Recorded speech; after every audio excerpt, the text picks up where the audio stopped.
Hello and good morning, friends, and welcome to my backyard garden. For those of you that have never tuned into this live before, let me introduce myself. My name is Aislynn Campbell, and I've been growing in the South Texas region for a solid 20 years, and even way beyond that with my grandmother.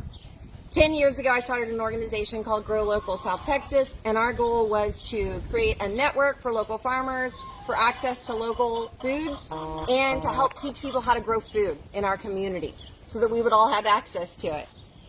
In 2019, I left that position, and in 2020, with the pandemic all around us, I decided the best place for me to be was growing food and teaching people how to grow food.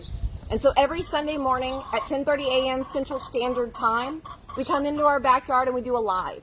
And when the lives are done, I then take last week, so you will see last week's recording up on YouTube, on my YouTube channel.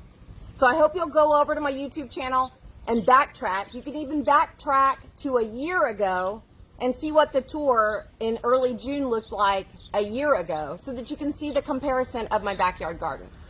Now, I currently am growing on 2 pieces of land. I grow here in Corpus Christi, Texas proper, really close to the bay, in the Bay Area of Corpus Christi. And then I also grow in Taft, Texas on my family's farm. And at the end of the summer, I actually won't be growing on this property anymore. I will be growing exclusively on that property, and my backyard garden live tours on Sunday mornings will shift into larger scale gardens, but we will eventually have backyard gardens on the farm as well. Now, with me, I want to introduce you to all of my co-hosts here on the live Sunday mornings. First of all, meet Kai Shin. He's my little, not quite a year old, tiny little poodle friend, and I love him to pieces. And he is always on the shot, whether I like it or not. Behind the camera is my partner in crime, Joe Hilliard. Hello. And he jumps in, asks questions. So if you're asking questions, he's on that side of the camera, and he can actually respond to me and talk to me about those questions and what you guys are saying. And as you're jumping on, be sure to say hi so that we can connect here as well. Now, Joe and I do a podcast together called Dinner Table Talks, and it launches every Monday morning. And we're in season 2, nearly to the end of season 2, about to work our way around to season 3 very soon. And we talk a lot about gardening, but we also talk a lot about the delicious food we create with the local foods and local ingredients and things we're growing on the farm and here in our own backyard.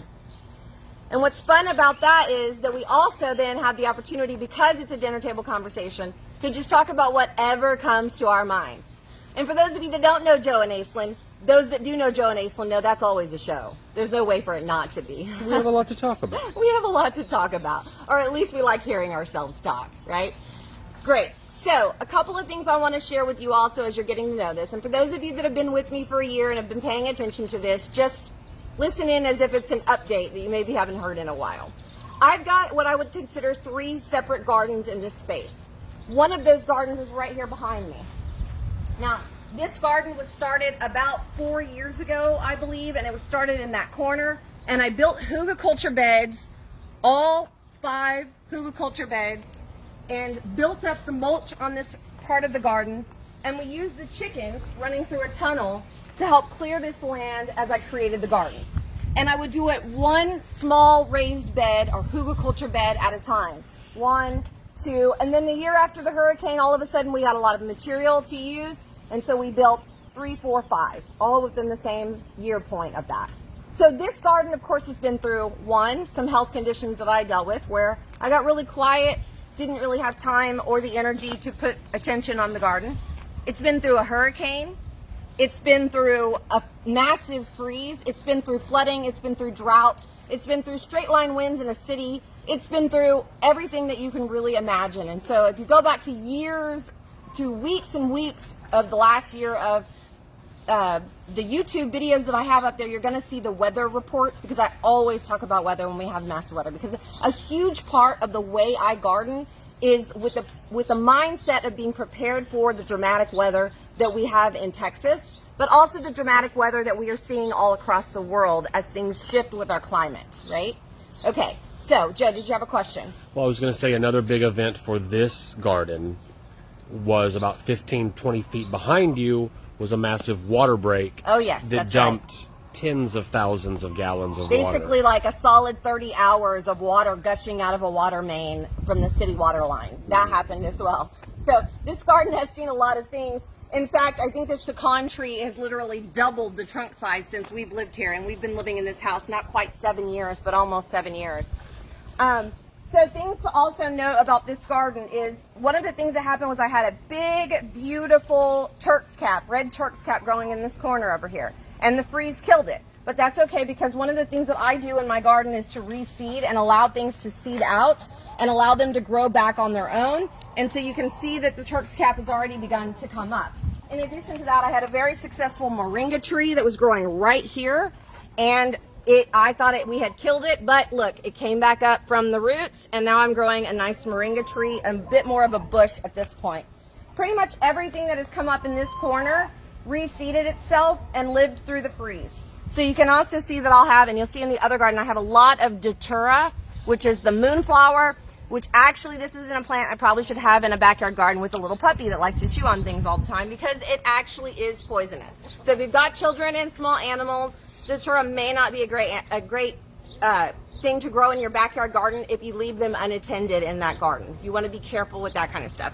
It's something I can put in my farm gardens, and the reason is because it is a moonflower, which means it draws in the nighttime pollinators.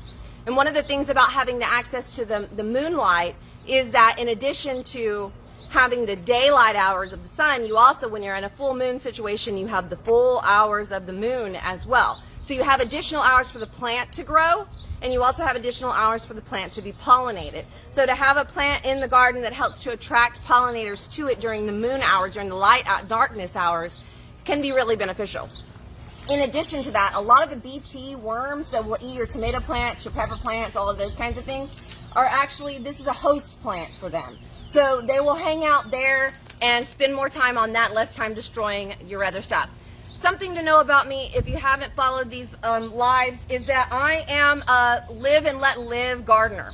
I think that that's an extremely important part of the healthy microclimate that I've created in my backyard. So I'm not a big proponent of any kind of pesticides, whether they're organic or not. I prefer to do very direct pest control on one particular plant, or if I've got a massive issue, then I come up with okay, I'm going to do it perfectly at this time, and then as soon as I'm done with that, I'm going to stop doing that. Really what I do is I send up gratitude for all of the different interesting weather events, because the weather events actually help us.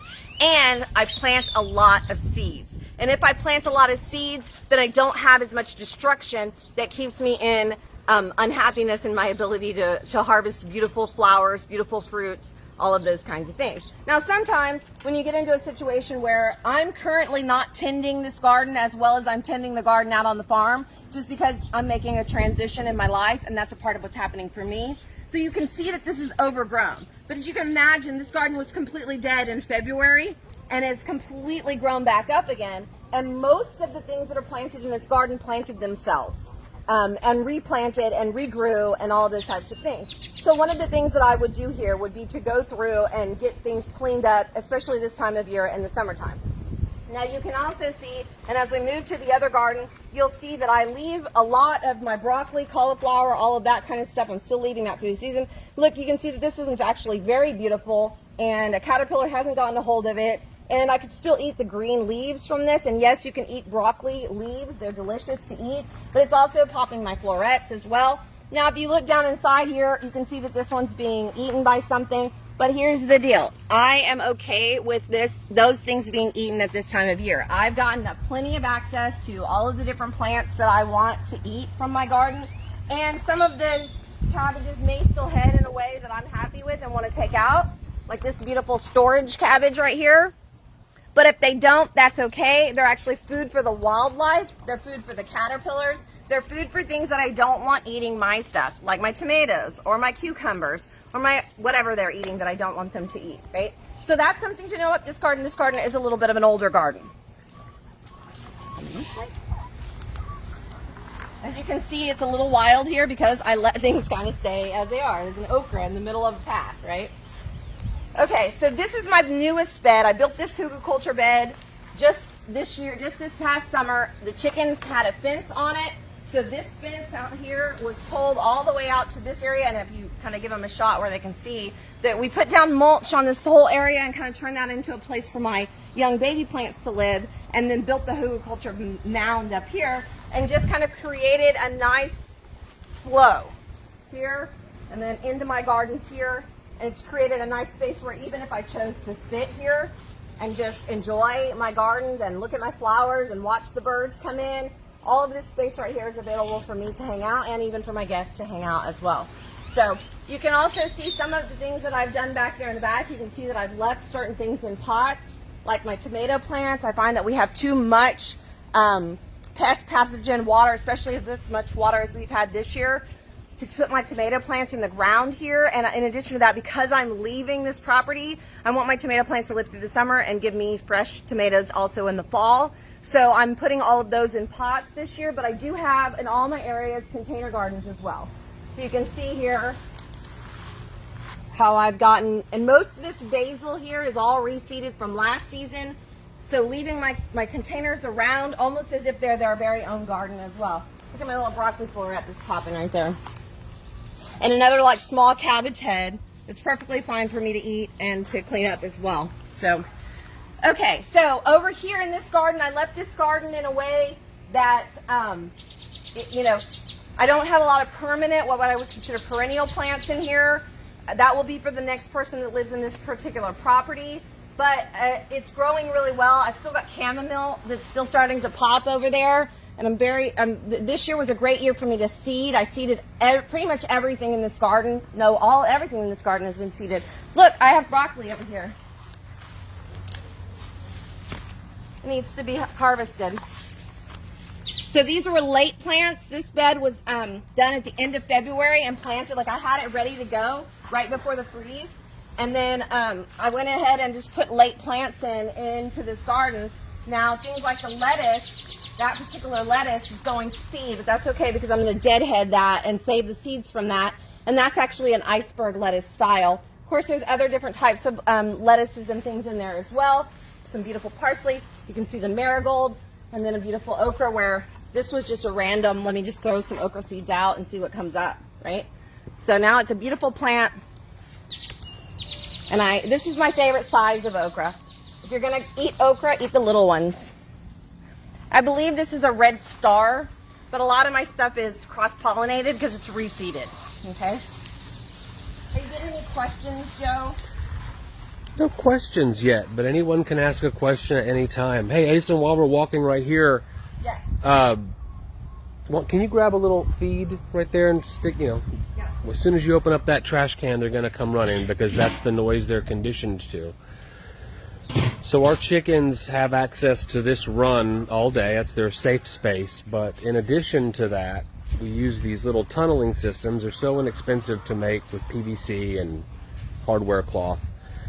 And what I'm doing every day is moving what I call this main tractor area. And you can see over the course of the last week, because it's raining and we're getting so much great summer sun, this lawn grass is coming up so quickly. But you can see an indentation. That's one day of the chickens, and then I moved it to here, one day of the chickens on that grass. And I like it because it, A, gives them something green to eat every day, B, gives them just a different point of view in the backyard. They're not limited to only their run. And, this area over time, since I've been doing this for years, is so fertile because of their manure and, the scratching and the turning over of the top layer of thatch and grass, and of course they are picking out bugs that they find in our lawn. Yes. And it's also a fun little hobby. I saw a slug this morning, and I was super excited about it. And then I thought to myself, do I take the slug? What do I do with the slug? Do I leave the slug? Do I take the slug and put it in the chicken coop so that the slug doesn't go over and eat my vegetables in my garden? And I just ultimately just left the slug alone because I figured that if he got to the chickens and the chickens ate him, well, then that's the story of his life. One of the things that we've done before to test soil health is you take a small hoop and you throw it on the ground, Yes. and you count insect life. Yes. And, you know, people see insects and they say, oh, no, insects. No, no, no. Insects are an indication that you've got. Well, that's the reason why I said at the Healthy beginning earth. of this video that I don't use pesticide, because there's so much good stuff going on in this soil here. We have got to keep that soil health alive. And with the soil health, when you have healthy soil, the answer to having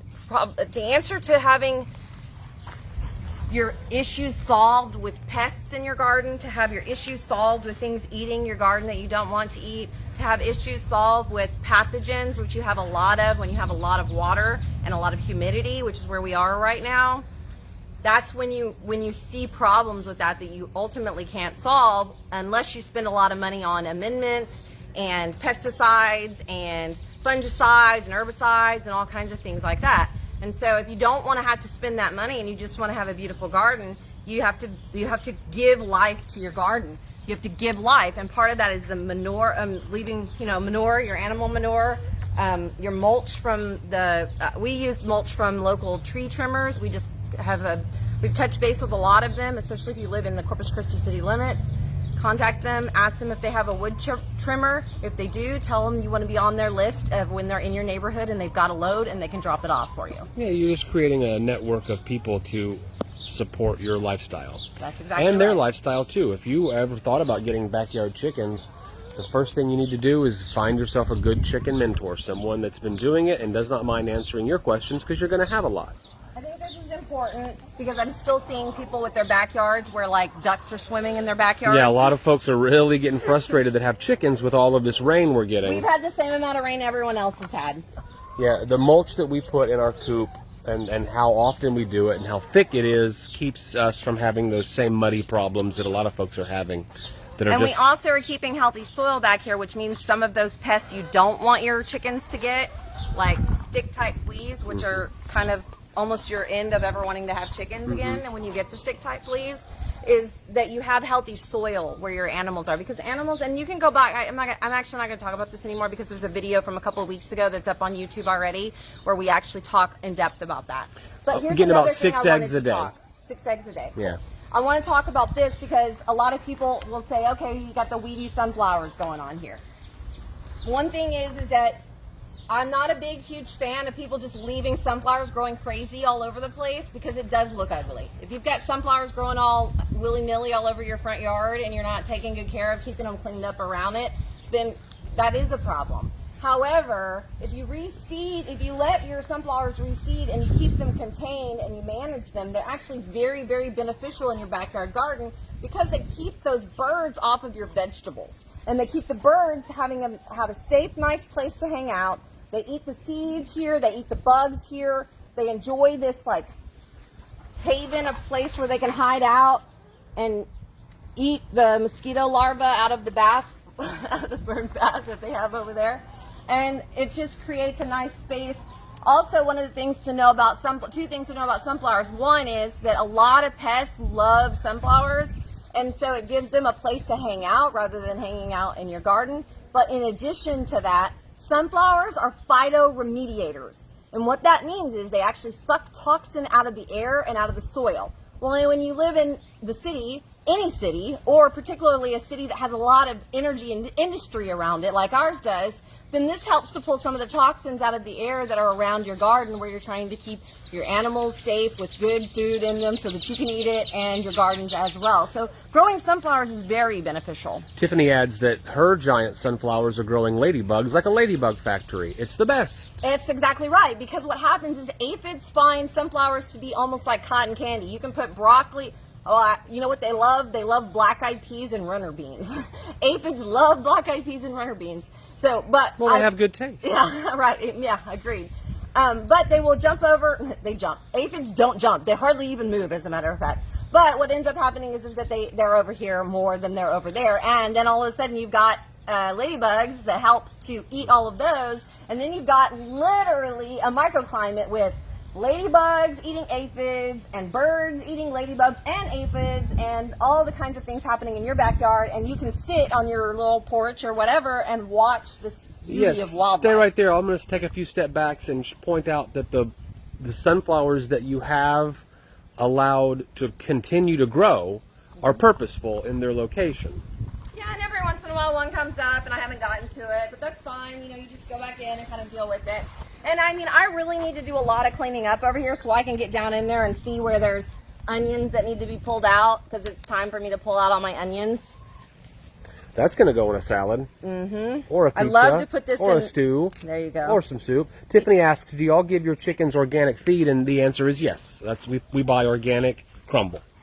I'd like to do a lot more feeding them our own stuff that we do. Yeah, but that is another good point, Aislynn, if you don't mind me just adding on. All of the, every morning, a ritual, and the chickens understand this ritual, is that whatever we cooked the night before, or the tops of the onions, the leftovers that would normally go into someone's trash or a disposal, go into a bowl, a slop bowl, and the chickens eat a lot of our waste. And I notice also that when you are picking things or are cleaning out your gardens, all of the stuff that you'll cut out just goes directly into their run, where they are eating fresh, green, organically grown food in addition to the organic feed that we buy.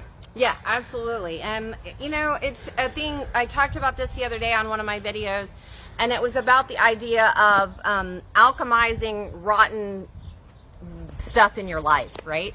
The concept is take the rotten stuff and turn it into something beautiful. And if you think about food waste and having chickens in your backyard, that's a perfect example of a logical, very easy to explain, rational opportunity to show what it looks like when you turn garbage into gold or money or food or whatever. And so that's a very important part. And I will tell you that I always say that chickens are actually the gateway drug to gardening, because a lot of times people aren't as interested in gardening, but they're very interested in having pets. They like pets, they like chickens, they've heard they can feed, they can eat, get eggs from their chickens and all of that, but before too long they learn how much fun it is to be in their backyard. Then they start planting flowers, and then they start planting all kinds of other types of vegetables and things like that, and then before you know it, you're addicted to gardening just like I am. So here we are in my nursery, what you would call it. And I actually had an incident with seeds where I left a bunch of seeds out in the rain. And so I've got all these little baby squash. I'm actually going to take those all out right now and plant them. But I'm not planting more things here necessarily. Like I said, we're moving. But I've got so much squash to plant. Now, whether or not anything actually ends up happening with that or not, doesn't matter. The seeds were going to go bad regardless. So I went ahead and planted them. I'm going to go ahead and now transplant them. Most of them are 50 days. So I could still, by the end of July, beginning of August, still be putting on a little bit of squash. It's hard in those high temperatures because the flowers stop setting fruit. But at the end of the day, it's turning like a mistake into a success, because it's gonna grow big and green, even if it never puts any fruit on. And if it grows big and green, it then becomes green manure or green compost or green food for my animals or whatever. And I still have gotten some production off of the plant that I planted. So that's the reason why I don't just throw plants away or get rid of plants. I just keep planting plants, and I would prefer those plants rather than weedy plants. And a lot of times if you leave something bare, it's going to grow. I mean, that's Mother Nature's job. She's going to heal the scab that you've created. And if you put something on it that you want rather than something that could cause a problem in your garden, or letting Bermuda grass grow up all over your garden that you'll never get rid of, those are the types of things that will help you with that. So okay, here we go, walking into this garden. This garden is about exactly a year old. If you come over and look at those old episodes, you'll see that this garden was almost bare, and now it's pretty much a jungle. And there was a lot of water back here this year. This was a low spot, so we knew when I built up, I built straight up and never dug in down, because I knew it was already going to be a problem for standing water back here. If I was going to be staying on this land, I would be putting in more mulch. But I'm not, so I'm leaving it as it is. But you can see that this garden has just gone insane with all the beauty. Now, granted, we are having issues with powdery mildew. So that's what you're seeing. You're seeing different types of pathogens that are growing and creating problems. Now, something to keep in mind is that as a pumpkin or a cucumber or whatever grows up further away from where it's really dark and dank, or even where maybe a squash vine borer went into the vine. I don't see that necessarily, but it usually happens. Yeah, come in here and look. There's definitely been at some point a squash vine borer in here, so this is kind of a weak little bottom stem, but it's doing okay, and it'll often root into the ground in another spot. So its tendril will become a root and it'll go down into the soil and create life and then just keep growing. This is a pumpkin. And look, I'm gonna have a lot of pumpkins this year because I have a lot of pumpkins growing really well out at the farm too. So I didn't grow a lot of this kind of stuff here because it's too dark and dank and I just don't have as much space here, but I put in a few things just to kind of see what would happen. Now we talked about these last week, yard-long runner beans. Look at that. So these are really good. I kind of actually am starting to think that they remind me a little bit more of a black-eyed pea than a green bean. So you can harvest them big like this. You can eat the beans, like you could let this dry out and we could eat the beans dry. Or we could let this dry out and replant these.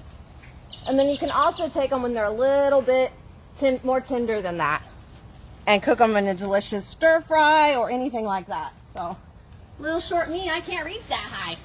I grow too tall.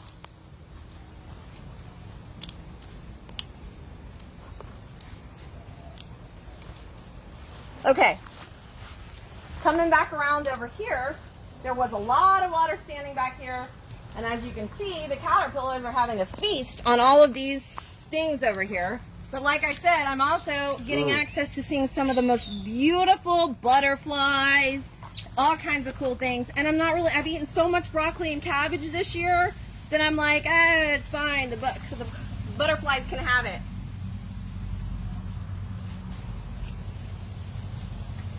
Kind of excited to see that this salvoy is starting to head, and then here's another one that's starting to head. It's a calibos is starting to head, so I may still get some more heads of that. I may even still get a purple cauliflower out of this deal. You see there?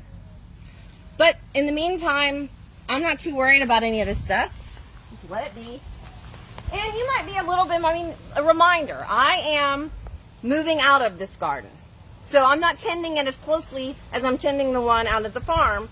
So if your space is limited, you may treat things a little bit differently than me, and that's okay.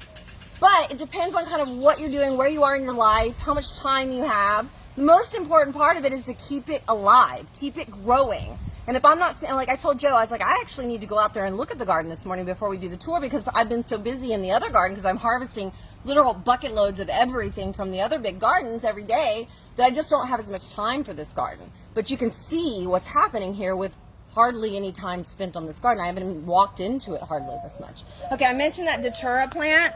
Beautiful. I will guarantee you that by the next full moon, this thing will be covered in flowers again, and we'll have all of these, see these little tiny new buds, and we'll be drawing in all of those beautiful nighttime pollinators into this area as well. You can see along the edges where my basil is still coming up very nicely. Beautiful basil. That's all reseeded basil. None of that was purposely planted. Milkweed coming up on its own, okra coming up on its own, things that just reseeded themselves. Still harvesting Swiss chard, still harvesting beets out of my gardens. Of course, I'm still harvesting onions. We talked about these today, this morning. I'm going to harvest these and some from the farm as well. This is a leek. And then we're going to go ahead and make some leek soup, some leek potato soup, maybe add some celery into it. Now, these are a little small, but this was my first season to ever try to grow leek by seed, and because of that, I didn't exactly know the timing and all of those types of things. So now I'm getting a better clue as to what the timing could be. And the fact of the matter is that had we not gotten as much rain when we did, a lot of this stuff probably wouldn't even be alive. It would have already spent itself out. This season's been a lot of interesting fun, and I've enjoyed it very much. If you don't grow zinnias, grow zinnias. Start today. I'm so happy to see bees around my squash because they've been really hard to come by this year, but I just saw another bee hanging out around my squash vines. This is some kind of a pumpkin, I believe. Let me see if I can find I have no idea what it is, but that's okay. There's a runner that got way off over here. Now this one's definitely one I can dry out. Kind of soggy, right? Okay. So you can see more caterpillars over here getting on all of this stuff. And if I really cared, I could go in there and like, look, where is that little sucker? And squish them or feed them to my chickens. But like I said, I don't really care that much. So you can see all of this stuff growing. Look how beautiful these okras are. Even if you don't love eating okra, okra plants are so beautiful. And you can plant them by seed right now. You can also plant basil by seed right now. You can plant any of the Is that a bay leaf? cow peas, No, purple it's whole milkweed. peas. Yeah, it's milkweed. And then there's some celery back there? Yep. Mm. Yep, exactly. So, and now is a great time to keep planting those things. Like I mentioned, if you've got some starts like I did of like 50-day squash, you're still pretty good with that. You still might be okay with trying to think of some other things to tell people. Roselle, I like to plant roselle in the summertime. That does really good. The zinnias, like I said, zinnias are great summertime flowers. If you haven't grown snapdragons before, snapdragons are solid good flowers to grow in our area. They like the winter time, but they can hang out in the summertime, and then they'll reflower again as the temperatures start to cool. And this one actually lived through the freeze. Several of mine, that one lived through the freeze. So those are things to keep in mind about the way that I grow with all this mulch and this hugelkultur style. It's not only about the healthy soil, but it's also about managing that weather, like I mentioned at the beginning. And one of the things about having a lot of carbon material, wood, like wood chips, mulch, logs, tree trimmings, and things like that, that are what's the part that raises these beds up. They keep the beds moist and cool in the summertime, and they keep them nice, and they suck up, they lift the plant up out of flooding, water issues, flood, and then keep it nice and warm during the winter time. So when the freeze season comes, and an important thing I taught a lot of people about the freeze part of things was if we can keep the roots alive, with most plants, you'll be fine. So that's the thing about having a hugelkultur bed that helps to keep those roots alive. But it's also really important in the summertime when it comes to holding all that moisture. Now, one of the things that happens a lot of time is we see all this we see all this flooding, we see all this standing water happening in our ground, and then we want to go out and get topsoil, which oftentimes in our area isn't really good quality topsoil. It's just clay dirt, right? And if you put clay dirt, all you're doing is moving soil, because clay is not going to absorb the soil. It's just not going to. And so You said moving soil, you mean moving water? yeah, you want to move the water around, but you're creating barriers. We could see very easily where we created barriers, but the thing about it is that clay doesn't absorb the water. You have to have something in the soil, in your clay soil or in your sand. Sand also doesn't absorb the water. Sand will let the water drain through, which is good. So you want actually all of it. You want the clay to help you move water where you want it to go. You want to lift things up, and you want to put carbon material around it and in it so that it then can absorb it in like a sponge, basically. And then all the life that your plants need access to grows in there, and all of the things that will help benefit each other, balance each other out, balance the pests, balance the pathogens, all of those types of things is alive in the soil. And it's not only is it making your garden healthier, but it's making your life easier, and it's costing you less money. And those are extremely important parts of the way that I grow. So I think that's everything we have for today. I'm so glad you guys joined me today. If you're new on here, just say hi so that I know you dropped by to say hi and check me out. And if you would, please go over to my YouTube channel, subscribe, like, follow my Aislynn Campbell page. One last thing. I do have an online forum that I do, a group where I sell my local produce. And we also put on farm-to-table events out at the farm. And of course, I do garden coaching as well. And I'm available currently, and it is a fantastic time to begin preparing your gardens and your garden spaces and your homestead for what you want to happen in the fall.